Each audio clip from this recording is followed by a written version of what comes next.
A funny thing happened after our brethren stopped debating baptism with the denominations. Hello, my name is John Krivak, and I am about to present for those of you who are members of Churches of Christ especially, and to others, an introduction to the new perspective on Paul, which is the incredible story of the way that a very huge mistake was made in the history of Christianity, and this problem continued in existence for 5 centuries without being discovered, and how it has now been discovered and is being corrected. And I hope that as you take in this presentation, you will find yourself becoming part of the solution to this problem. But I reference here a time during which our brethren, our American Restoration movement, engaged in debates over the topic of baptism. Some of you may not even be aware of those debates or the reason for them.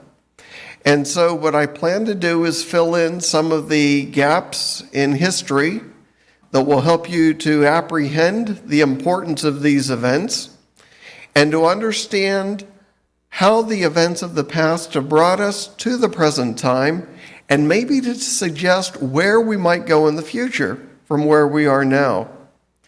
Now, some of you watching may be very conversant with church history, and specifically with the history of the American Restoration movement, and so some of the material you find will be redundant. I hope you will be patient through that extra exposition of history so that we can bring all of the listeners up to the place where we need to be in order to understand the new perspective on Paul. Let's begin at a time just a few hundred years ago. It's really not that long ago. And there were no denominations, believe it or not. Emerging from the Middle Ages, the Roman Catholic Church dominated Christendom, until finally at that time, some of their own members became, frankly, troubled by the Roman Catholic practices and teachings, and so they protested against their own church, and that protest has led to what we call the Protestant Reformation. And there was a time when America was still very young, in fact, not even a nation. This was before our Constitution had been formulated and ratified, and America was just a collection of colonies along the eastern seaboard of North America. And America was viewed as the land of freedom, and pilgrims from Europe would make their way here seeking religious freedom especially.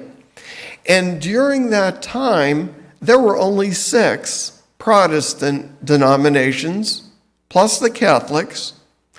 And this situation was totally new in the history of Christianity. And it meant that a convert at this time, and from that day forward, suddenly had to make not a single decision, but 2 decisions. The first decision was to become a Christian, a follower of Jesus. But following this, there remained the question, now that I'm a Christian, which one of these denominations do I need to join? One of them? None of them? Or should I start a new one of my own design? There were those who were viewing the situation with a great deal of concern, because they realized from their reading of the scriptures that God never intended a situation like this for his church. He never intended there to be separate groups of Christians, each united under a different banner, with different religious practices and teachings and traditions, with all of these distinctive emphases forming a sort of barrier against love and involvement and fellowship with Christians who might belong to another denomination. And so they began to think, how can we correct this problem? And the agenda that was decided upon was to go back to the Bible and find unity on the platform of truth. It's a good plan. It's been part of our history for more than just decades, but for centuries. And it's been in my heart as long as I've been a Christian. I still believe in back to the Bible restorationism, that we can restore the unity of the early church if you and I, belonging to different denominations, perhaps, are willing to read the scriptures and drop the things that are distinctive, either to you or to me, and then find a common denominator on which we can achieve Christian unity. It's a good plan. It's a good strategy. It's biblical. And I believe in it, and I hope you believe in it too as you're watching this presentation. And one of the strategies for achieving this back to the Bible restorationism was debating. And the idea was that if we put two opposing ideas up against each other and champion both of them adequately, the truth will win out. And this will show the way to unity. And one of the key topics that were debated in that day was baptism. And it's pretty obvious why. Baptism is a salvation issue. You get this issue right, people are baptized for the remission of sins, they achieve salvation according to the plan of God. But you get this doctrine wrong, and you are in danger of running afoul of God's plan, of running afoul of his instructions as given to us in the scriptures. And so this became a very powerful area of debate. The time period of the debates lasted for roughly a century. And some of these debates are in print. I've got a couple of books right here. The first one, a rather thick volume, was a debate between Alexander Campbell and a Presbyterian, mainly over baptism, and it dates to the year 1850. This smaller volume is a debate from 1950, 100 years later, by Thomas B. Warren against a Baptist. So these debates were very common in that day, and we entered into them with a great deal of optimism, hoping that if the truth won the day, we would finally achieve unity. Only to be disappointed that at the end of that time period, even though we had won the debates, I'm very confident on that point. And I urge you to read the debates for yourself to see that. But even though we had won the debates, we had not won over the large masses of people in the denominational world, as we refer to it.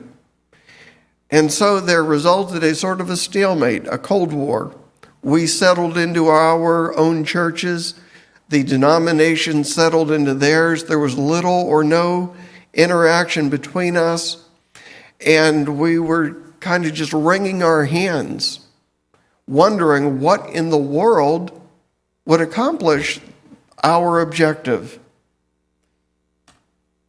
Then, suddenly, denominational scholars discovered by their own Bible studies, not from any prompting or debating or pressure from us, but from their own studies of the scriptures, that their understanding of salvation is not grounded in the writings of the Apostle Paul. This has led to what we call the new perspective on Paul. Or to be more precise, as this slide indicates, it's sort of new because it began in the 1970s. So it's been around now for almost half a century. And what has resulted is not a single laser beam perspective, but actually a common discovery has led to sort of a variety of somewhat related perspectives.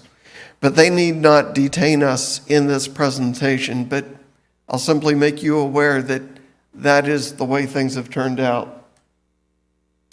And the possibilities now for achieving the restoration dream of uniting the denominations, the possibilities, quite frankly, are now dizzyingly fantastic. And I am once again very optimistic for the achievement of the restoration agenda. Now, I want to bring us back to uncover the reasons why the debate over baptism was even important in the first place. And so we go back to the founder of the Protestant Reformation, Martin Luther, who lived between the years of 1483 and 1546. Martin Luther faced a couple of problems with his parent Catholic Church. In the first place, he had a troubled inner spirit that was aware of having failed God morally, having sinned against God, aware that God is a just and righteous and holy God who does not look favorably on sin and wickedness and evil and moral failings. And so Martin Luther was troubled in his inner spirit. And in order to relieve this tension inside, he joined a monastery. It was not an unusual way for people of his day to address such concerns. You would wall yourself off from the surrounding world and go into a little place where you could be safe to pursue your religious activities. And it was a very rigorous and demanding sort of life. The prayers in your average day, there were 7 prayer cycles in the course of a 24-hour period, a few of which would wake you up from the deep sleep and cause you to come out of that in order to say your prayers. And then every day he would attend Catholic Mass, the worship service. And he would confess his sins that he still committed to his superiors. And he would do all of the religious rituals and traditions, the saying of the rosary, I suppose, I don't know what all else. And Martin Luther exerted himself so strenuously that he declared that if ever there was a monk who could have been admitted into heaven on the basis of his own hard work in the monkish life, it would have been him. But instead of achieving that inner peace that he so long sought, it only became worse. Martin Luther, through this effort, only discovered that his awareness of his own feelings was heightened. And he was more troubled than ever about his feelings. Even a pilgrimage to Rome did not relieve him of these troubled feelings. His fellow monks in the monastery could see the trouble written all over his face. And so one day, one of his superiors recommended that Martin Luther try to find relief by reading the scriptures. And of course, you and I would say, but of course, that's obvious. He should read the scriptures. And so he began to read, especially the writings of the Apostle Paul. And he made an incredible discovery that provided for Martin Luther an absolute moment of enlightenment. Martin Luther read in Paul that we are saved not by works, but by grace through faith. It's a matter of faith rather than by exertion. And so Martin Luther found the liberation and the inner peace that he had so long sought. And he settled on Romans chapter 1, verse 17 as one of his most meaningful and important verses. For in the gospel, a righteousness from God is revealed, a righteousness that is by faith from first to last, just as it is written, the righteous will live by faith. They're quoting the Old Testament prophet Habakkuk. And so Martin Luther found some relief, but that led only to a second problem. As he looked at the practice of the Roman Catholic Church of his day, there was one called the selling of indulgences, which meant the Roman Catholic Church claimed to have an entire treasury that was filled up with the goodness of Jesus, the goodness achieved by the apostles, and by the good deeds that were accumulated from all the saints. They held that this goodness was accumulated to the church. And the church now had the prerogative of dispensing it to their members. So, for example, if you were a Catholic who had fallen in debt to God by falling short of your obligations, by sinning against God, then you could appeal to the church, and for a sum of money, there was the rub, for a sum of money you could buy these indulgences that would take the goodness from the Catholic Church, impute it to your account, and thereby cancel your debt to God, and put you in a very favorable position to get through the judgment. Now, this practice was taken in two other directions. In the first place, the departed souls of Catholics who died were thought to go not merely to heaven or to hell, but sometimes to an intermediate realm that was called purgatory. And the case was so finely balanced that a person might be released from purgatory and go into heaven. And that was certainly the hope. Or if it was a worse case, the person might be released from purgatory and plunged into the depths of hell. And so now these indulgences were said to be available not only to living Catholics, but they could buy them and put them to the account of their loved ones who were deceased and perhaps in turmoil in the place called purgatory. Things became even worse when the indulgences were sold not only for previously committed sins, but for sins that were future, for sins that were yet to be committed. So if you knew that you were going to sin next week, I suppose, or at least worried that you might, you would purchase this indulgence, and it would be there sitting in your account and would immediately take care of whatever wrong you did in the future. There was a famous huckster who sold indulgences for the Catholics. His name was Tetzel, and he had a little jingle that he used to use in his salesmanship. He said, "When the coin in the coffer rings, another soul from purgatory springs." Now, as Martin Luther watched this practice, he was absolutely incensed. He could see that it was bald-faced hucksterism and corruption of the worst sort, selling for money what Jesus had already paid for on the cross. It was plainly wrong. And so Martin Luther, as he read the writings of the Apostle Paul and surveyed his own personal situation, came to have a peculiar understanding of works. It was his exertion in the monastery, on the one hand, and it was the accumulated merit of the saints in the vault, the treasury of merits. All of this was seen to be the result of works, of human achievement. And so Luther developed this understanding of works. They are efforts attempting to gain favor from God, human efforts.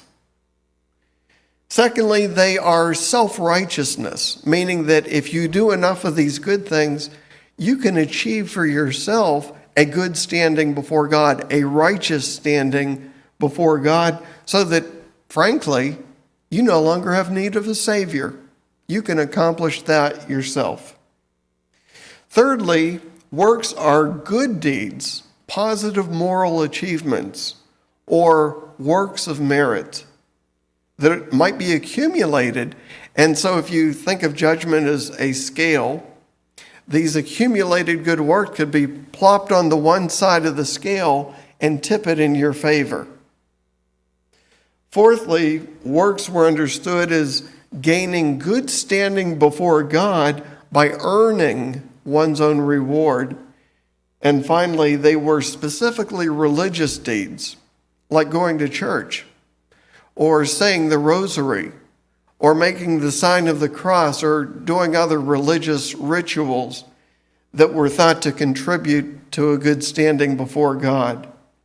Now, those who began to oppose this work salvation, this merit theology, simply referred to this system as legalism. And I will tend to use that description as we proceed through this discussion. In other words, it is accomplishing the obedience to the law that God demands, and you do it yourself with your own work. Pay very close attention to this. Both Luther and Paul featured works in their vocabulary very prominently. And unfortunately, this led to a mistake. Luther and his followers, which, by the way, mark this, oftentimes including ourselves, because we've been influenced by this way of thinking. Luther and his followers assumed a this is that equivalence between Luther's problem with Catholicism on the one hand and whatever it was that Paul was discussing in his writings. We will discuss in due course what Paul was actually discussing, but it's enough now to note that Luther saw them as one and the same, and that thinking has prevailed until the present day. Which brings us now to the founder of the new perspective on Paul, E.P. Sanders, who was born in 1937 and who is alive to the present day. Sanders was living at a time when the existence of legalism in the heart of Judaism was well established. It was not questioned, except by a few very minority voices that typically were ignored or even disdained. And so Sanders undertook research in the 1970s to document the legalism that was sure and assuredly to lie in the heart of Judaism, and he reviewed a huge amount of literature that pertained to the time of Jesus and the time of the Apostle Paul, or to the time immediately following, because that literature might reflect a tradition that would derive from those critical biblical time periods. Sanders shocked the scholarly world when his search for legalism in Judaism came up empty. In other words, according to the research, Judaism, after all, is not a religion of legalism, after the model of Luther's Catholicism. The two were thought to be related. They are not. Sanders has established that once and for all, and his research has been confirmed subsequent to his groundbreaking research. Now, the this is that mistake meant, and I'm quoting here James D.G. Dunn, who coined the expression, the new perspective on Paul. It meant assuming that the Judaism of Paul's day was coldly legalistic, teaching a system of earning salvation by the merit of good works, with little or no room for the free forgiveness or grace of God. Now, the results of this mistake involve two implications, and a third that I'll come to in due course. But first of all, one implication of this finding of Sanders, of the new perspective, is that Lutheranism has defamed Judaism, has ruined the reputation of Judaism unfairly, and in fact has even made a major contribution to the anti-Semitism that climaxed tragically in the Holocaust under the Nazis of World War II. And so Mark Madison writes, Judaism in general has come to be construed as the very antithesis of Christianity. Judaism is earthly, carnal, proud. Christianity is heavenly, spiritual, humble. It is a tragic irony that all of Judaism has come to be viewed in terms of the worst vices of the 16th century institutionalized church. A second implication that follows from Sanders' discovery is that we now have to rethink Paul's teachings on matters such as works, faith, grace, justification, and the law. That if we have understood all of this against the backdrop of legalism, we've got to now recover the true backdrop that framed Paul's discussion and rediscover exactly what it was he was talking about. In other words, the new perspective on Paul drives us in a back to the Bible direction to throw off traditions that properly we can now see go back only to the 1500s. This emphasis on legalism only goes back that far. You perhaps have heard it said that the wheels of justice turn slowly. I mean to tell you, you have not seen slowness until you have watched the wheels of theology turn, because they turn incredibly more slowly than the wheels of justice.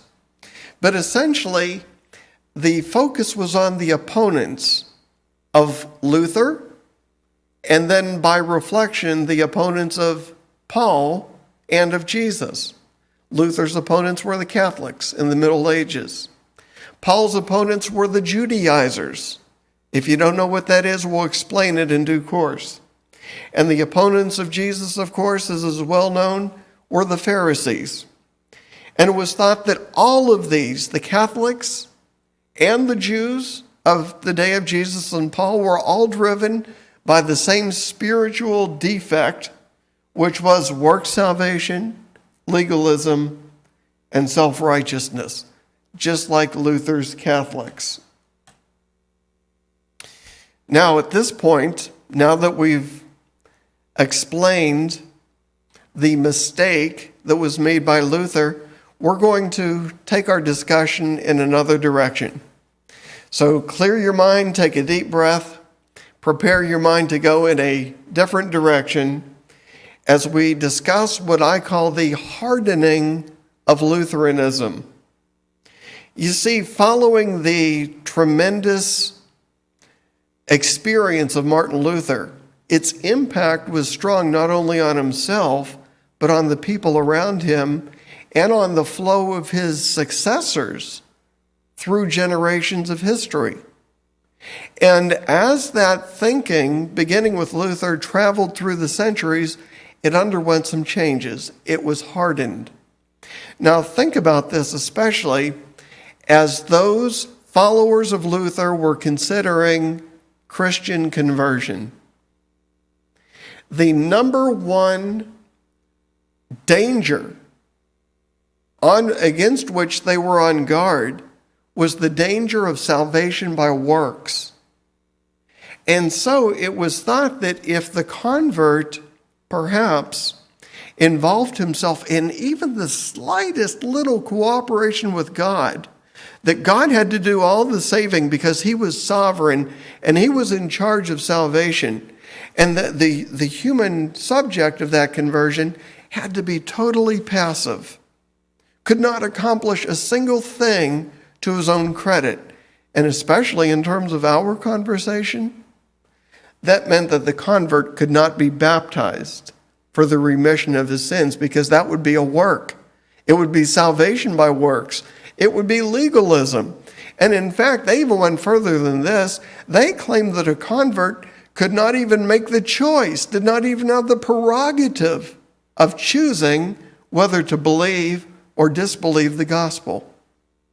It was thought that God, being sovereign, would make this choice for people and would choose to make this person a believer and would choose to make another person an unbeliever.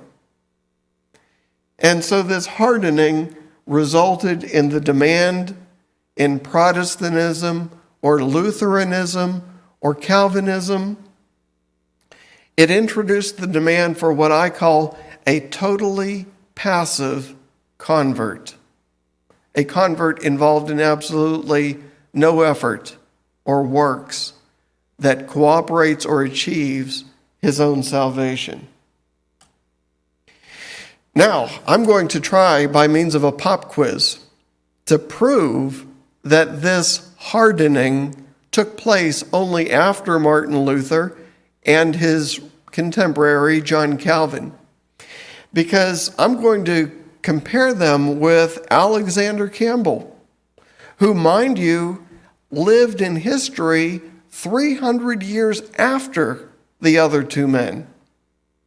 And Campbell lived in a day when this hardening of Lutheranism was well established, at a time when it was understood that you could not be baptized for the remission of your sins unto salvation, because this would be work salvation. Campbell stood against this passive convert Protestantism. He taught by the scriptures that a person indeed is to be baptized for the remission of sins.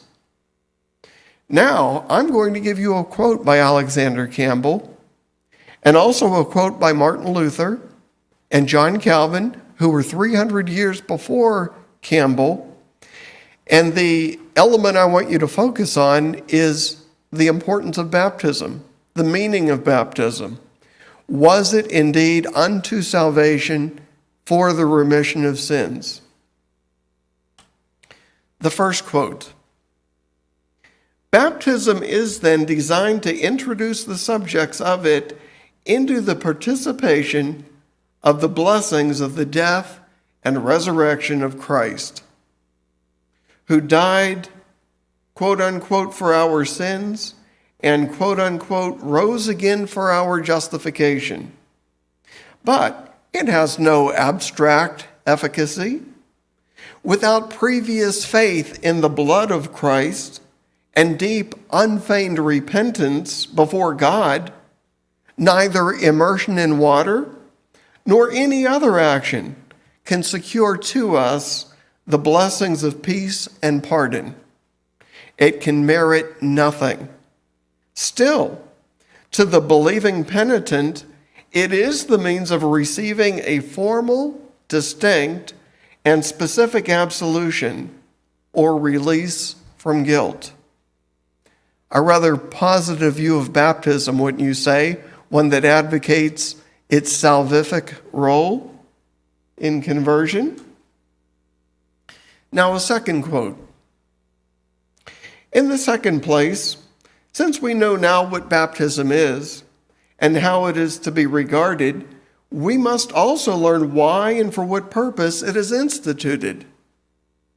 That is, what it profits, gives, and works. And this also we cannot discern better than from the words of Christ above quoted: "He that believeth and is baptized shall be saved." Unquote.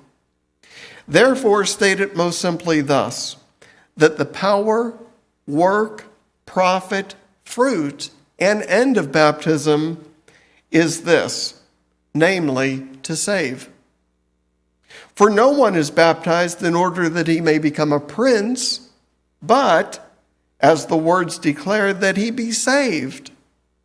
But to be saved, we know, is nothing else than to be delivered from sin, death, and the devil, and to enter into the kingdom of Christ and to live with him forever.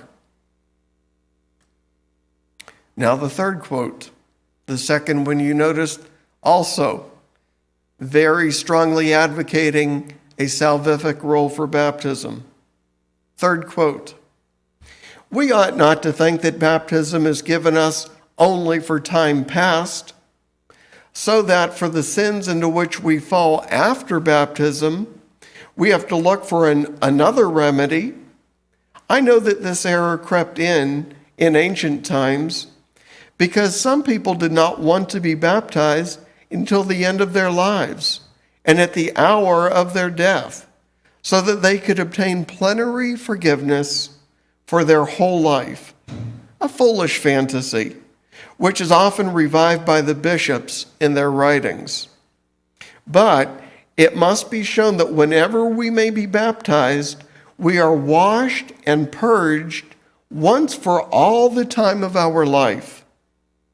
However, whenever we may fall again into sin, we must return again in memory to the baptism and thereby confirm ourselves in the same faith, that we are always certain and assured of the remission of our sins. Once again, strong salvific role for baptism. I suppose it matters not which one of these we assign to each person, but just for the sake of accuracy, the first quote was Alexander Campbell's, the second was Martin Luther's, and the final quote was that of John Calvin.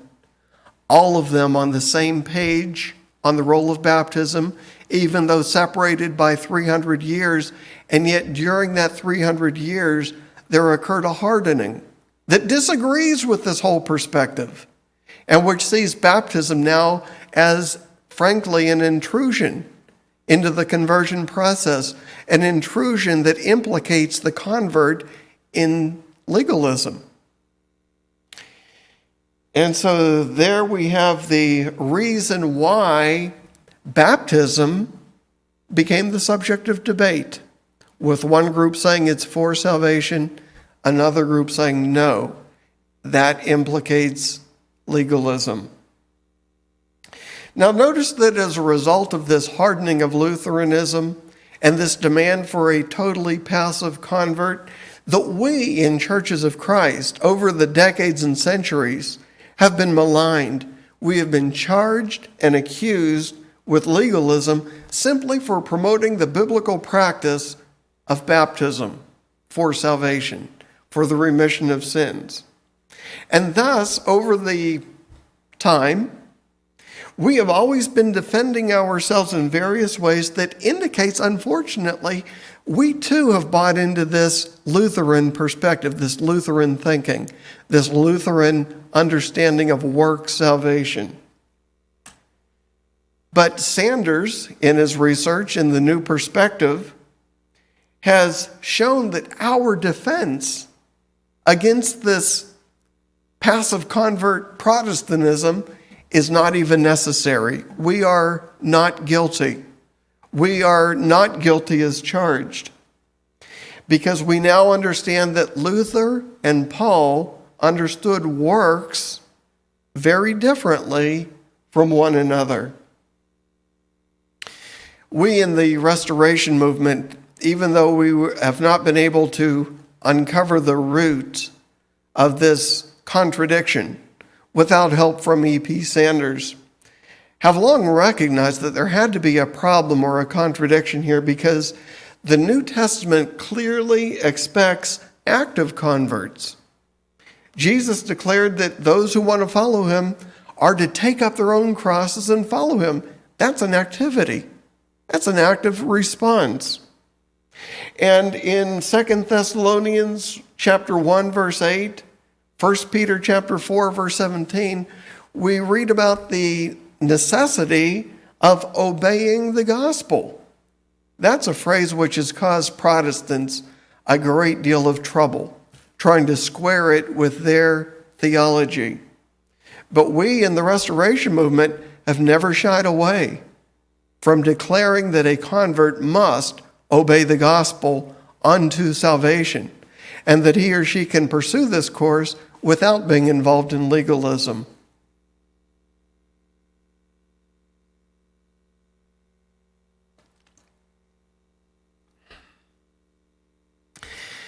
This brings us now to a new juncture in our discussion, in which I introduce the founder of the American Restoration Movement, Alexander Campbell, who lived between the years of 1788 and 1866.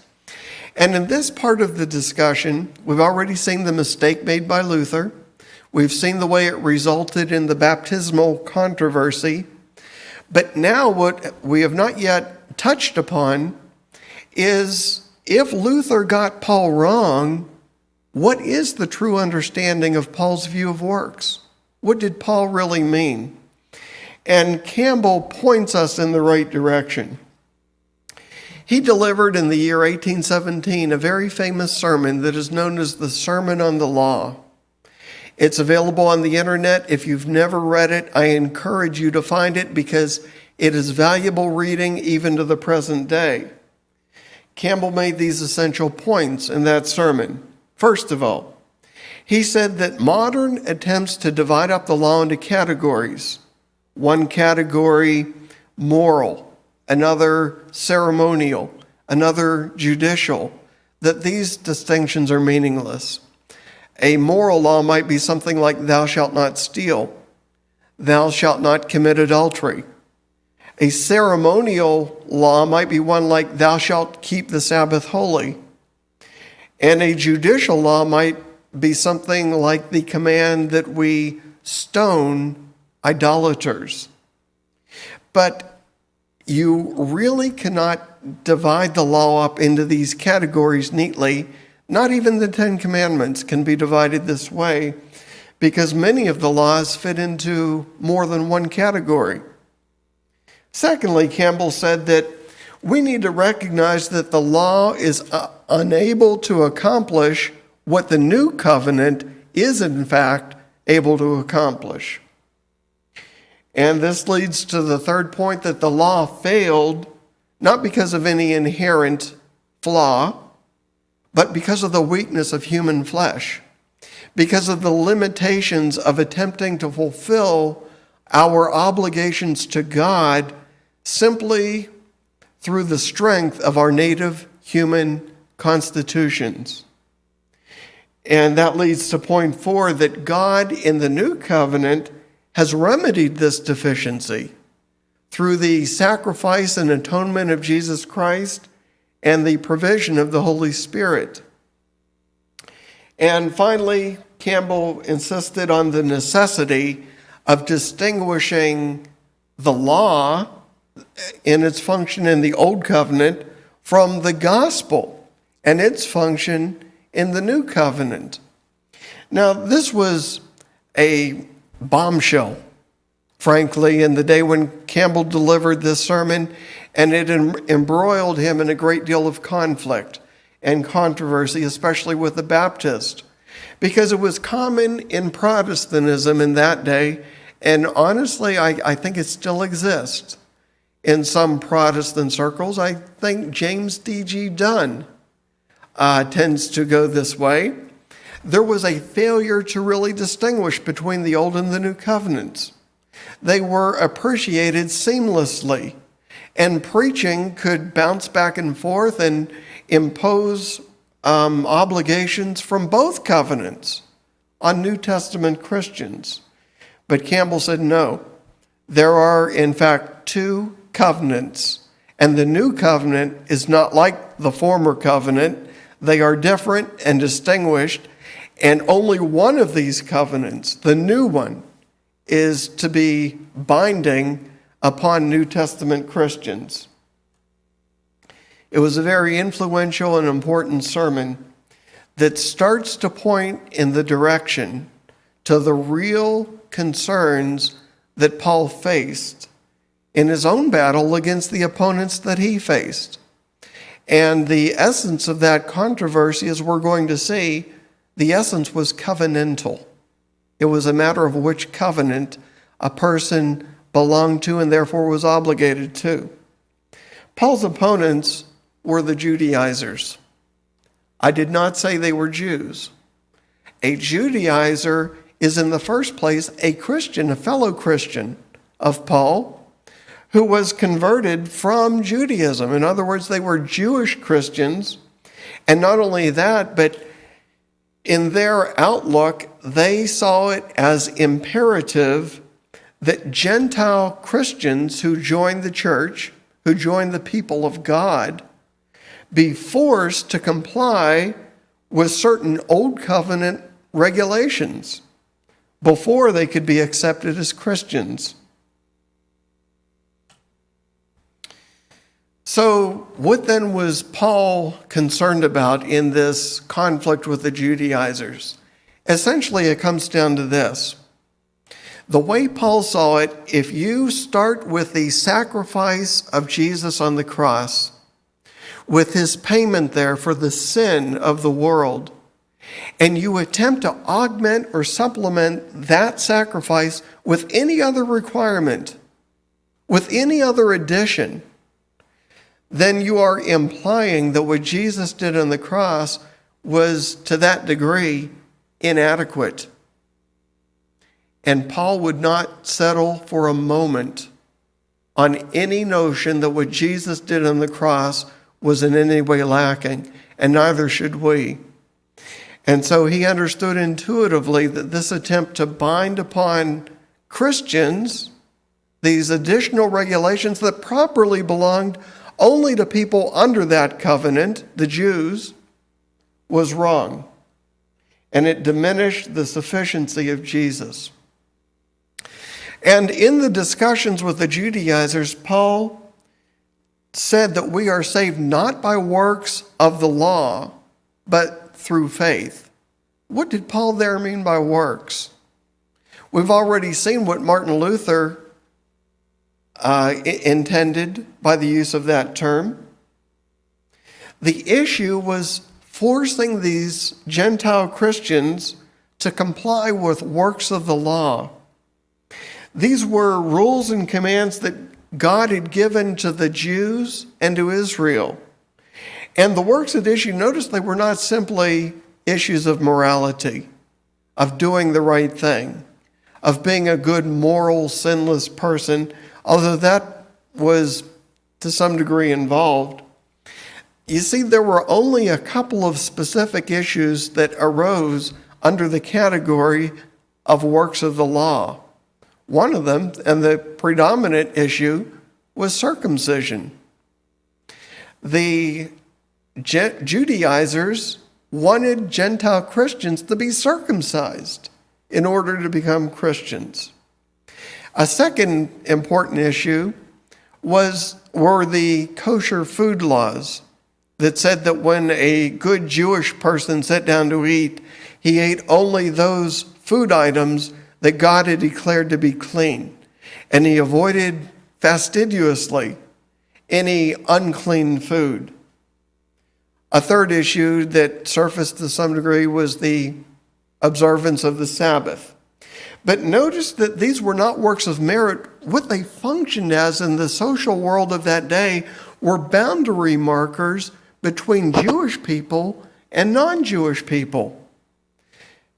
Think as an analogy, the role of, in the Amish way of life, the role of the beards on the Amish men and the typical Amish dress for both men and women. These distinctives serve as a sort of a badge that a person can wear externally and be seen visibly to be a member of a certain community. In the ancient world, the Jewish people recognized each other as insiders to the people of God on the basis of these badges. Circumcision, the kosher food laws, and the keeping of the Sabbath. And you might think to yourself, well, why were these so important of an issue in Paul's day? Well, it derived from their history. You see, in the centuries immediately preceding the days of Jesus, the Jewish people had come under attack. They had been dominated by Gentile overlords. When Alexander the Great swept through the Mediterranean world and conquered numerous subcultures all around the Mediterranean, of which the Jewish subculture was only one, he sought to homogenize them into a common culture that would speak a common language and observe common traditions and worship according to a common religious system. And anybody that stood out as an outsider to this inclusive effort was seen as a rebel and as a threat to the order of the empire. The Jews refused to go along with the program. They insisted on being separate and distinct from the pagans, from the Gentiles, from the nations. And so the key distinctives by which they recognized this loyalty to their ancestral traditions were these works of the law: circumcision, kosher, Sabbath.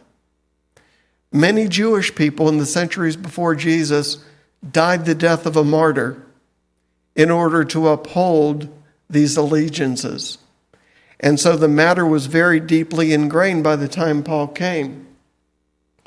But now notice that according to Mark Madison, the badges or works particularly at issue were those of circumcision and food laws, not simply human efforts to do good. So let's do a little bit of a review. Here I am in this slide contrasting justification according to two different methods.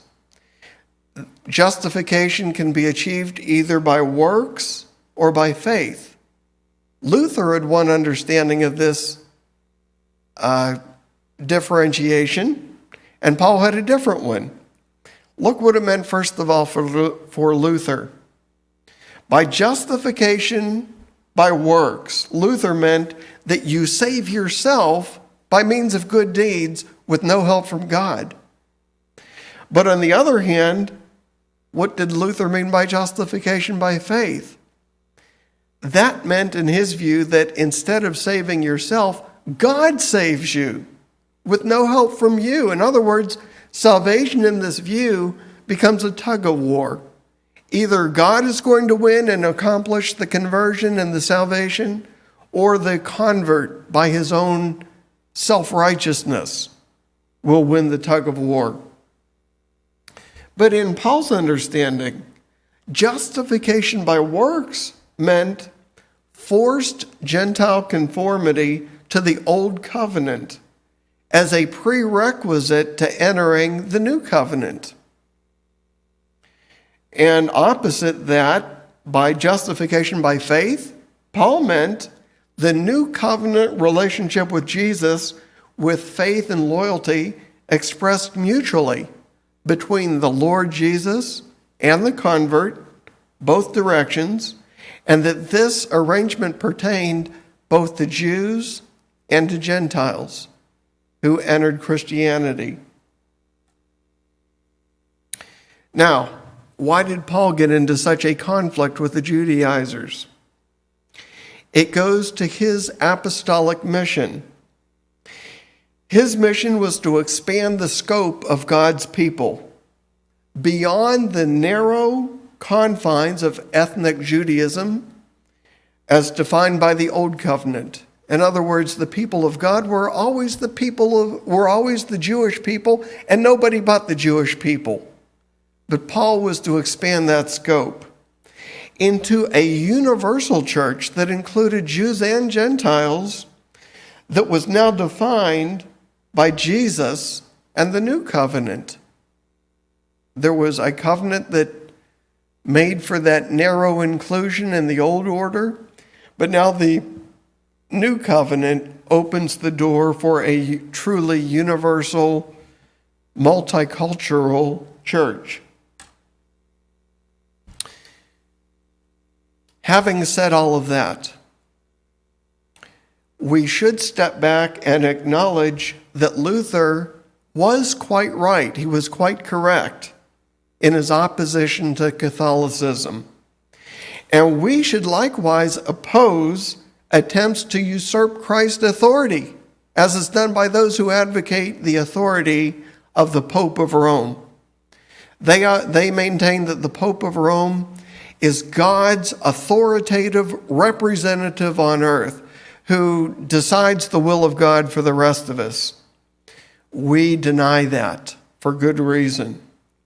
Secondly, we should also oppose attempts to put Christians on a treadmill of religiosity beyond true covenantal obligations, and to hold at the end of this treadmill a supposed reward.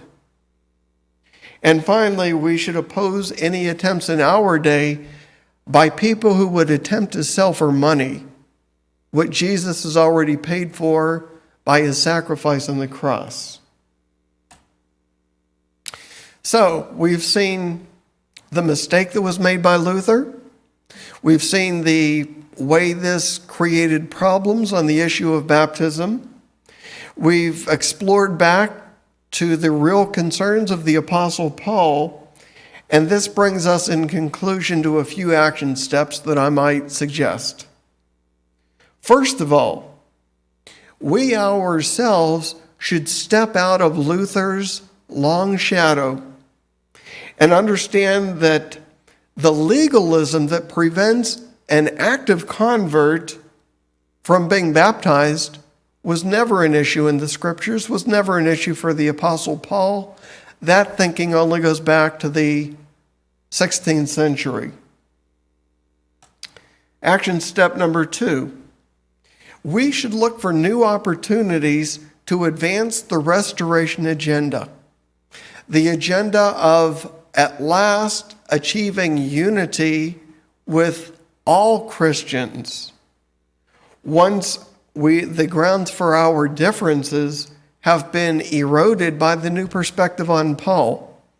And by the way, this new perspective is only beginning, even after nearly half a century, to filter through the Protestant world. And you, if you're typical of many in churches of Christ, have probably never even heard of it. So this is going to take some time and effort.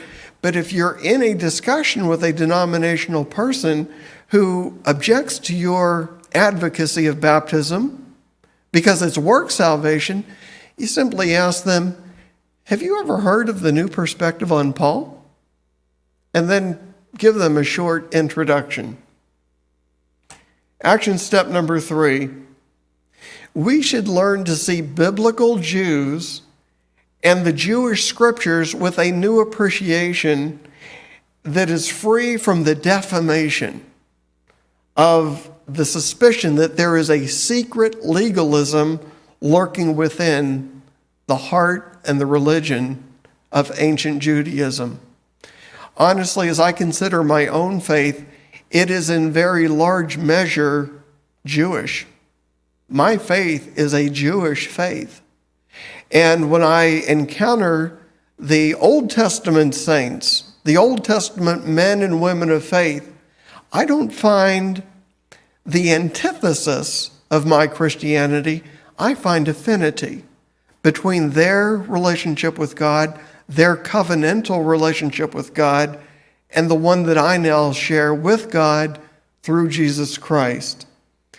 And if we are able to accomplish that, I think would be a major step forward. In conclusion, then, Luther's long shadow may be demonstrated by this timeline. In 1517, Luther nails his 95 Theses to the door of the Wittenberg Church. In 1816, almost exactly 300 years, 299 to be exact, after Luther, came Alexander Campbell's Sermon on the Law.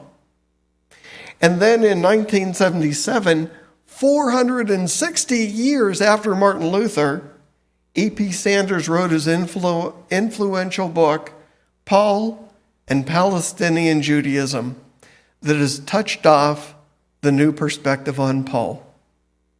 So that is the story of how a tragic mistake entered Christianity, had results that impacted the entire course of church history, and remained undiscovered for nearly 5 centuries, but at last has been discovered and hopefully is functioning as a corrective to the problems that have resulted.